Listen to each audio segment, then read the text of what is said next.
Hey friends, good morning. How are you all? Ramesh ఒక manual టెస్టర్గా పనిచేస్తున్నారు. ఆయనకైతే యూఎక్స్ డిజైనింగ్లోకి ఆయన కెరీర్ని ట్రాన్స్లేషన్ చేసుకోవాలని అనిపించింది అనమాట. సో ఇంకేం ఆలోచించకుండా ఒక బూట్ క్యాంప్లో జాయిన్ అయ్యారు. జాయిన్ అయిన తర్వాత విత్ ఇన్ మంత్స్లో అయితే ఒక యూఎక్స్ డిజైనర్కి అయితే టర్న్ అయిపోయారు అనమాట. ఎస్పెషల్లీ ఫిగ్మా మీద అయితే మాత్రం చాలా గ్రిప్ తెచ్చుకున్నాడు. చాలా బాగా చేస్తున్నాడు ఫిగ్మా అంతా కూడా. సో ఒక మంచి జాబ్ వచ్చింది. జాబ్ వచ్చిన తర్వాత మంచి ప్రాజెక్ట్లో ల్యాండ్ అయ్యాడు.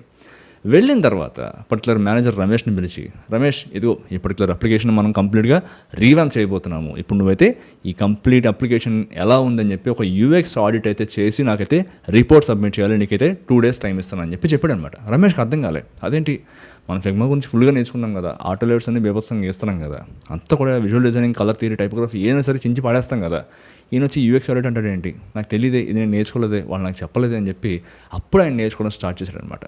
మనలో ఇలానే చాలామంది ఏమంటే చాలా బూట్ క్యాంప్స్ అనేవి అటెండ్ అవుతూ ఉంటాం, చాలా కోర్సెస్ అనేవి నేర్చుకుంటుంటాం. ఇందులో ట్యూటర్స్ తప్పేం లేదు, వాళ్ళు చెప్తారు ముందుగానే. ఆ కోర్స్ జాయిన్ అవ్వకముందే వాళ్ళు చెప్తారు, ఈ పర్టికులర్ కోర్సులో మేము చెప్పేటటువంటి విషయాలు ఇవని చెప్పి వాళ్ళు first of all list out అన్ని చేస్తారు. బట్ మనం దాన్ని మొత్తం అంతా పక్కన పెట్టేసి వాళ్ళు ఏం చెప్తారో మాత్రమే అవి మాత్రమే నేర్చుకుని, కేవలం అది మాత్రమే యూఎక్స్ డిజైనింగ్, సో మన కెరీర్ అంతా నేను ఇదే చేయబోతున్నానని చెప్పి చాలా హ్యాపీగా ఫీల్ అయ్యి జాబ్స్కి అయితే వెళ్తుంటాం అనమాట. ఈ ప్రాసెస్లో కొంతమందికి జాబ్స్ వస్తాయి, కొంతమందికి జాబ్స్ రావు. సో ఇలా వేరియస్ ఫీల్డ్స్లో ఉన్న వాళ్ళు వాళ్ళ కెరీర్ కన్నా కూడా యూఎక్స్ డిజైనింగ్ ఏదో చాలా బాగుంటుంది, ఇక్కడ చాలా ఈజీగా ఉంటుంది, అసలు పనే లేదు, హ్యాపీగా వాళ్ళు ఏదో చెప్తారు, మనం దాన్ని గీసి పెడితే సరిపోతుందని చెప్పి ఒక మిస్కాన్సెప్షన్లో అయితే యూఎక్స్ డిజైనింగ్కి వాళ్ళ కెరీర్ని అయితే ట్రాన్సాక్షన్ చేసుకుంటారు అనమాట. సో తప్పేం లేదు, అలా కెరీర్ ట్రాన్సాక్షన్ చేసుకోవడం తప్పేం లేదన్నమాట. బట్ దాని గురించి పూర్తిగా తెలియకుండా సగం సగం నేర్చుకుంటూ మొత్తానికి ఏదో ఒకలా జాబ్ చేసుకుని జాబ్లోకి వెళ్ళిన తర్వాత అక్కడ పడుతున్న టెన్షన్ చూసి, వాళ్ళు పెడుతున్న టార్చర్ చూసి భరించలేక మళ్ళీ అరే ఎందుకు వచ్చాను బాబు ఇందులో అని చెప్పి మళ్ళీ వాళ్ళ ప్రీవియస్ రోల్స్లోకి వెళ్ళిపోవడం నేను చాలామందిని చూశాను అనమాట. ఎందువల్ల ఇటువంటి మిస్కన్సెప్షన్స్ అనేవి రైజ్ అవుతున్నాయి? అసలు first of all UX designing అనేది చాలా ఈజీ, చాలా క్విక్ అండ్ ఈజీగా మనం నేర్చుకోవచ్చు. ఒక టూల్ నేర్చుకుంటే సరిపోతుంది. Figma, Adobe, Excel, Sketch, whatever it is, ఒక టూల్ నేర్చుకుంటే సరిపోతుంది, నేను డిజైనర్ అయిపోతానటువంటి మిస్కాన్సెప్షన్స్ అలా వచ్చాయి. ఈవెన్ క్యాండిడేట్స్ పక్కన పెట్టేసేయండి, మేనేజ్మెంట్ కూడా కొంతమంది ఎలా ఉంటారంటే అసలు డిజైనింగ్ అంటే వాళ్ళ దృష్టిలో ఏదో వైర్ ఫ్రేమ్ అంటే, first of all wire frame అంటే ఏంటి, మనం మామూలుగా డిజైనర్స్ ఎవరైతే వర్క్ చేస్తారో వాళ్ళకి తెలుస్తుంది. ఒక క్యాన్వాస్ మీద ఫస్ట్ ఆఫ్ ఆల్ ఒక రఫ్ ఐడియా వేసుకుంటారు, వాళ్ళు ఎలా వర్కౌట్ అవుతుంది, ఎలా ఉండబోతుంది, మన యొక్క విజువలైజేషన్ అనమాట, ఈ విధంగా ఉండబోతుంది ఫైనల్ ప్రొడక్ట్ అని చెప్పి ఒక ఇనిషియల్ స్కెచెస్ అనేవి వేస్తారనమాట. బట్ కొంతమంది మేనేజ్మెంట్కి ఎలా ఉంటుందంటే వీళ్ళు చేసేదే వైర్ ఫ్రేమ్ అంటే వాళ్ళ ఉద్దేశంలోనే ఒక ఫైనల్ అవుట్పుట్, సో దాన్ని వాళ్ళు తీసుకెళ్ళి డెవలప్మెంట్ టీమ్కి ఇచ్చేస్తారన్నమాట. So they call it as wireframe అనమాట. సో ఈ విధంగా మేనేజర్స్కి చాలామంది తెలియదు అనమాట డిజైనింగ్ అంటే.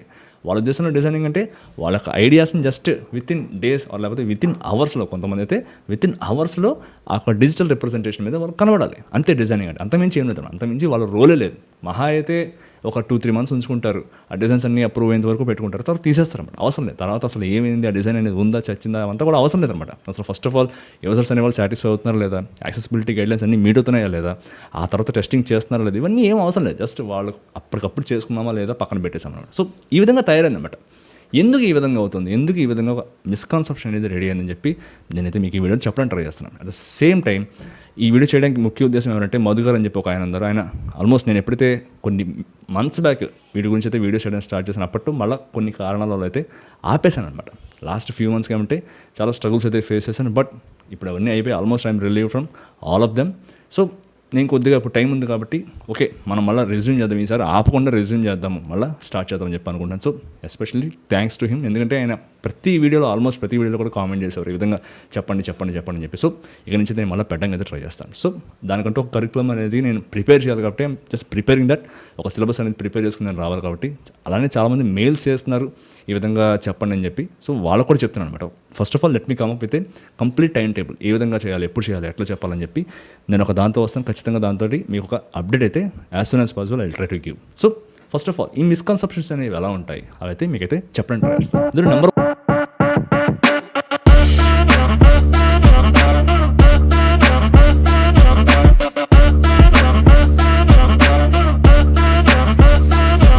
నెంబర్ 1 థింగ్ ఏమంటే విజిబిలిటీ ఆఫ్ డెలివరబుల్స్ అనమాట. యూఎక్స్ అవుట్పుట్స్ అనేవి అంటే సపోజ్ మీరు ఒక దాని మీద పని చేస్తుంటే కంపేర్ టు డెవలపర్ కాంప్లెక్సిటీలో కానీ లేకపోతే ఆ టైంలో కానీ యూఎక్స్ డిజైనర్ అనే వాళ్ళు కొద్దిగా తక్కువ తీసుకుంటారు అన్నమాట. సపోజ్ ఒక వెబ్ పేజ్ ఉంది, ఒక ఫామ్ ఉంది, ఒక ఫామ్ డెవలప్ చేయడానికి డెవలపర్ తీసుకునే టైం కన్నా డిజైనర్ తీసుకునే టైం చాలా తక్కువ. ఎందుకంటే వీళ్ళు వెనకాల బ్యాక్గ్రౌండ్ వర్క్ అంతా చేయాల్సిన పని లేదు, మీకు కనబడేది జస్ట్ డిజైన్ చేస్తే సరిపోతుంది. సో ఇది కొంతమంది మేనేజ్మెంట్ టీంకి ఎలా కనబడుతుందంటే చాలా ఈజీ, ఇదేముంది జస్ట్ ఇట్లా డబ్బాలు అనేవి పెట్టేయడమే కదని చెప్పి అనుకుంటుంటారు. బట్ కేవలం అది మాత్రమే కాదు, డిజైన్ చేసే వాళ్ళకి అర్థమవుతుంది అనమాట.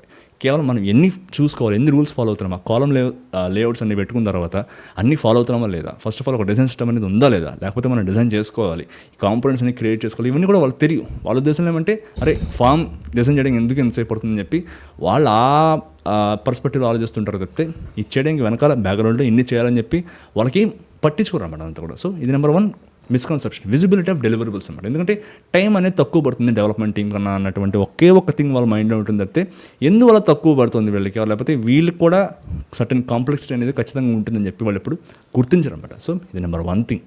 అండ్ నెంబర్ 2 వచ్చి మిస్అండర్స్టాండింగ్ ఆఫ్ ద ప్రాసెస్. చాలామంది ఏమనుకుంటారంటే candidates at the same time management కూడా ఈ ప్రాసెస్ అనేది చాలా మిస్అండర్స్టాండ్ చేసుకుంటారు. జస్ట్ మనం ఒక రిక్వైర్మెంట్ ఇచ్చేస్తాము, ఆ రిక్వైర్మెంట్ వాళ్ళు ఒక డిజిటల్ క్యాన్వాస్ మీద రిప్రజెంట్ చేస్తారు అంతే, అంతకుమించి డిజైనింగ్ అనేది ఇంకేం లేదని చెప్పి అనుకుంటుంటారు అన్నమాట. బట్ కేవలం అది మాత్రమే కాదు, ఒక డిజైన్, ఒక పర్టికులర్ ఎలిమెంట్, ఒక కాంపోనెంట్ అక్కడ పెట్టాలంటే దాని వెనకాల చాలా రీసెర్చ్ అనేది ఉంటుంది, చాలా ఫైండింగ్స్ అనేవి మనం ఫైండ్ అవుట్ చేయాలి. అన్నీ చేసిన తర్వాత ఫస్ట్ ఆఫ్ ఆల్ ఆ కాంపోనెంట్ అక్కడ పెడుతున్నామంటే అది పెట్టిన వల్ల ఏంటి యూజబిలిటీ అనేది అక్కడ సాటిస్ఫై అవుతుందా లేదా, యాక్సెసిబిలిటీ అనేది ఉందా లేదా, ఫస్ట్ ఆఫ్ ఆల్ అది అలా పెట్టచ్చా పెట్టకూడదు అని చెప్పి చాలా రీసెర్చ్ అయితే చేయాలి. అట్ ద సేమ్ టైం చాలా ఏబి టెస్టింగ్ చేయాలి, మొత్తం అని చేయాలి. ఇవన్నీ చేయకుండా జస్ట్ మనకు నచ్చింది కదా అని చెప్పి అక్కడ పెట్టేస్తే అది డిజైన్ అనిపించుకోదు అనమాట. బట్ యాజ్ ఆఫ్ నౌ అంటే కొన్ని ప్రాజెక్ట్స్ వల్ల అలా చేయాల్సి వస్తుంది. బట్ అలా చేయాల్సి వస్తుంది కదని చెప్పి అది మాత్రమే ప్రాసెస్ కాదనమాట. సో యూఎక్స్ డిజైనింగ్కి చాలా పెద్ద ప్రాసెస్ అనేది ఉంటుంది. సో ఇది నెంబర్ 2. నెంబర్ 3 వచ్చి exposure to tools but not to methodology. చాలామంది మనం ముందు చెప్పుకున్నట్టుగానే టూల్ ఒకటి నేర్చుకుంటే సరిపోతుంది, మెథడాలజీ నేను నేర్చుకోవాల్సిన పని లేదు, యూఎక్స్ డిజైన్ ప్రిన్సిపల్స్ అనేవి నేర్చుకోవాల్సిన పనే లేదు, అసలు నాకు అవసరం లేదు. యూఎక్స్ యాక్సెసిబిలిటీ గైడ్లైన్స్ ఏంటి, యూజబిలిటీ గైడ్లైన్స్ ఏంటి, అసలు ఏం ప్రిన్సిపల్స్ ఉంటాయి, ఈ వీటన్నిటితో నాకు పనేం లేదు, నాకు టూల్ వస్తే సరిపోతుంది. ఫిగ్మా కూడా వస్తే సరిపోతుంది, అడాబ్ ఎక్స్ప్రెస్ లేకపోతే స్కెచ్, ఏదో ఒక టూల్ వస్తే సరిపోతుంది, నేను ఏమైనా చేయగలుగుతానని చెప్పి చాలామంది అనుకుంటుంటారు. But that is wrong. Tool అనేది ఖచ్చితంగా నేర్చుకోవాలి, ఏదో ఒక టూల్ కంపల్సరీగా మీరైతే మాస్టర్ అయి ఉండాలి. At the same time methodology మీద కూడా మీరైతే చాలా ఫోకస్ చేయాల్సి ఉంటుంది అన్నమాట. సో ఇది తెలియక చాలామంది ఏమంటే ఒక టూల్ నేర్చుకున్న తర్వాత నేను ఒక యూఎక్స్ డిజైనర్ అయిపోయాను కాబట్టి నేను అప్లై చేస్తానని చెప్పి కంపెనీస్కి 100 కొద్ది అప్లికేషన్స్ పంపుతుంటారు.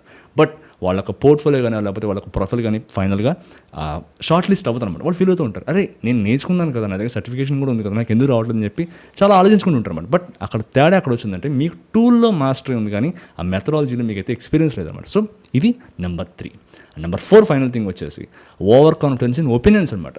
ఎవరైతే అసలు ఫస్ట్ ఆఫ్ ఆల్ ఈ డిజైనింగ్తో సంబంధం లేదు ప్రతి ఒక్కళ్ళు కూడా డిజైన్లో వచ్చి వేలు పెడుతుంటారు అనమాట. అంటే ఈ కాంపోనెంట్ ఎలా ఉండాలి, ఇది ఇక్కడ ఎందుకు ఉంది, ఇది పక్కన పెట్టేసేయచ్చు కదా, లేకపోతే కలర్ వాళ్ళు కొద్దిగా మారుద్దాం, షేడ్స్ మారుద్దాం అని చెప్పి వాళ్ళ ఒపీనియన్స్ అన్నీ చెప్తుంటారు అనమాట. సో దానివల్ల ఏమవుతుందంటే యూఎక్స్ డిజైన్ అనేది ఒక వేగ్ టర్మ్లో తయారైపోతుంది. అంటే ఎవరన్నా వచ్చి చేసేయచ్చు, దీనికి పెద్ద ఎఫర్ట్ అనేది పెట్టాల్సిన అవసరం లేదని చెప్పి చాలా అనుకుంటుంటారు అనమాట. But that is really wrong అనమాట. ఎందుకంటే వాళ్ళ యొక్క పర్సనల్ ఒపీనియన్స్ని అక్కడ పెట్టి రుద్దడం వల్ల ఏమంటే చాలా వెనకాల యాక్సెసిబిలిటీ ప్రిన్సిపల్స్ కానీ లేకపోతే యూజబిలిటీ గైడ్లైన్స్ కానీ ఇవన్నీ కూడా చాలా వరకు కాంప్రమైజ్ అయిపోతాయి అనమాట. అల్టిమేట్గా ఒక సబ్స్టాండర్డ్ ప్రోడక్ట్ అయితే డెవలప్మెంట్ టీమ్కి వెళ్తుంది, వాళ్ళు కూడా అదే డెవలప్ చేస్తారు, అల్టిమేట్గా అదే బయటకు వెళ్తుంది, మొత్తం ప్రాజెక్ట్ అంతా కూడా కంప్లీట్ ఫెయిల్యూర్ అవుతుంది అనమాట. సో ఈ విధంగా అసలు తెలియని వాళ్ళందరూ కూడా వేలు పెట్టడం వల్ల యూఎక్స్ డిజైన్ ప్రాసెస్ అనేది చాలా క్లమ్జీగా తయారైపోతుంది అనమాట. సో ఎందువల్ల ఈ విధంగా అవుతుంది, అసలు ఫస్ట్ ఆఫ్ ఆల్ ఎందువల్ల ఇటువంటి మిస్కాన్సెప్షన్స్ అనేవి వస్తున్నాయి, లేకపోతే ఈ యూఎక్స్ డిజైనింగ్ అనేది మిగిలిన ఫీల్డ్స్ నుంచి ఏ విధంగా డిఫరెంట్గా ఉంటుంది, ఈ యొక్క యూఎక్స్ డిజైనింగ్ని సెపరేట్ చేస్తుంది మిగిలిన ఫీల్డ్స్ అంటే కొన్ని పాయింట్స్ అయితే ఉంటాయి అనమాట. యూజర్ సెంట్రిక్ అప్రోచ్ అనమాట. అందులో ఫస్ట్ థింగ్ యూజర్కి ఏ విధంగా ఉంటే మన అప్లికేషన్ బాగుంటుంది, at the same time business గోల్స్ని మనం ఏ విధంగా వీళ్ళతోటి అలైన్ చేయగలుగుతాము. So business goals at the same time satisfy అవ్వాలి, అలానే యూజర్ కూడా ఆ ఒక పర్టికులర్ అప్లికేషన్ యూస్ చేస్తున్నప్పుడు సాటిస్ఫాక్షన్ ఉండాలి. కాబట్టి యూజర్ ఫోకస్డ్గా ఉంటుందన్నమాట ఇప్పుడు కూడా. సో ఇది నెంబర్ 1 థింగ్, యూజర్ గురించి ఆలోచించేటటువంటి కేవలం ఒకే ఒక పొజిషన్ లేకపోతే రోల్ ఏదైతుందో అది యూఎక్స్ డిజైనింగ్ అనమాట. సో ఇది నెంబర్ 1.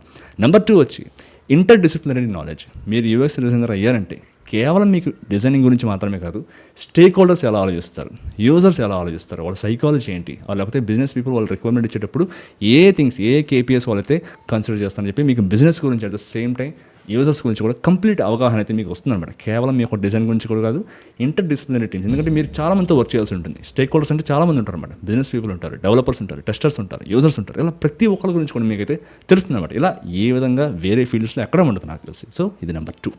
నెంబర్ 3 వచ్చి ఐటరేటివ్ అండ్ రీసెర్చ్ డ్రివెన్. ఎప్పుడు కూడా డిజైనింగ్ అనేది లీనియర్ ప్రాసెస్ అయితే కాదు. మీరు ఒక పర్టికులర్ రీసెర్చ్ చేసి ఒక పర్టికులర్ ప్రాబ్లమ్కి ఒక సొల్యూషన్తో వస్తారు. వచ్చిన తర్వాత అదే ఫైనల్ సొల్యూషన్ అవ్వాలని లేదు. ఆ పర్టికులర్ స్టేక్ హోల్డర్స్ కానీ లేకపోతే యూజర్స్ ప్రాసెస్ కానీ దాంతో సాటిస్ఫై అయిపోతే మళ్ళీ you will go back and again research and again come back with solution అనమాట. సో ఈ విధంగా ఐటరేటివ్ ప్రాసెస్ అనేది ఉంటుందన్నమాట. సో ఇది ఎక్కడా కూడా ఉండదు.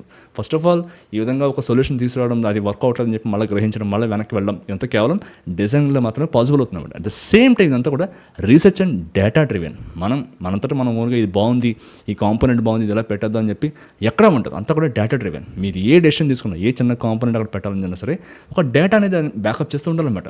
ఈ పర్టికులర్ థింగ్ ఇక్కడ పెట్టడానికి కారణం యూజర్స్ ఇది కావాలనుకుంటున్నారని చెప్పి మీరు ఖచ్చితంగా డేటాతో దాన్ని బ్యాకప్ చేయాలన్నమాట. సో ఈ విధంగా it is almost iterative and research driven process అనమాట. సో ఇది నెంబర్ 3. అండ్ నెంబర్ 4 వచ్చి ఎంపతి అండ్ ప్రాబ్లమ్ సాల్వింగ్. మనం చెప్పుకున్నట్టుగా ఎంపతి, అసలు యూజర్ ఉన్నప్పుడు ఏ విధంగా ఫీల్ అవుతాడు, లేకపోతే ఎక్కడ వాళ్ళు డిఫికల్టీ అనేది ఫేస్ చేస్తున్నారు, వాళ్ళ పెయిన్ పాయింట్స్ ఏంటి, ఎక్కడ మనం ఇంప్రూవ్ చేయొచ్చు అని చెప్పి వాళ్ళ షూస్ నుంచి మనం ఆలోచించేటటువంటి స్కోప్ మనకి యూఎక్స్ డిజైనింగ్ అనేది ఇస్తుందన్నమాట.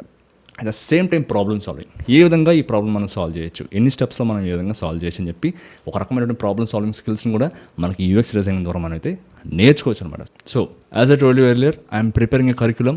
ఏ విధంగా ఈ కంటెంట్, ఈ సిలబస్ అంతా కూడా మనం ఒక స్ట్రక్చర్డ్ ఫార్మాట్లో పెట్టుకోవాలి, ఎప్పుడు స్టార్ట్ చేయాలి బ్యాచెస్ అనేవి కూడా నేనైతే ఆలోచిస్తున్నాను. సో మీరు కూడా మీకు ఏమైనా సజెషన్స్ ఏమైనా కింద కామెంట్ సెక్షన్లో మెన్షన్ చేయండి. So what I'm thinking is like the options right now I have is like either run some weekend batches or put some content in members only section something అయితే నేను ఆలోచిస్తున్నాను. నాకు కూడా తెలియదు సరిగ్గా ఎలా చెప్పాలి ఏంటన్నదంతా కూడా నాకు కూడా సరిగ్గా తెలియదు. మీకు ఏమైనా సజెషన్స్ ఏమైనా ఉంటే కింద కామెంట్ సెక్షన్లో మెన్షన్ చేయడానికి అయితే ట్రై చేయండి. విత్ ఇన్ ఫ్యూ డేస్లో అయితే మీరైతే ఖచ్చితంగా ఒక మంచి అప్డేట్ అయితే ఉంటారు. ఎవరైతే నిజంగా నేర్చుకోవాలనుకుంటున్నారో ఈ ప్రాసెస్ అంతా కూడా వాళ్ళకైతే ఖచ్చితంగా ఇది ఒక మంచి ఇనిషియేటివ్ అయితే అవబోతుంది అనమాట. సో మరో వీడియోలో మళ్ళీ కలుసుకుందాం. అంతవరకు టేక్ కేర్, బాయ్.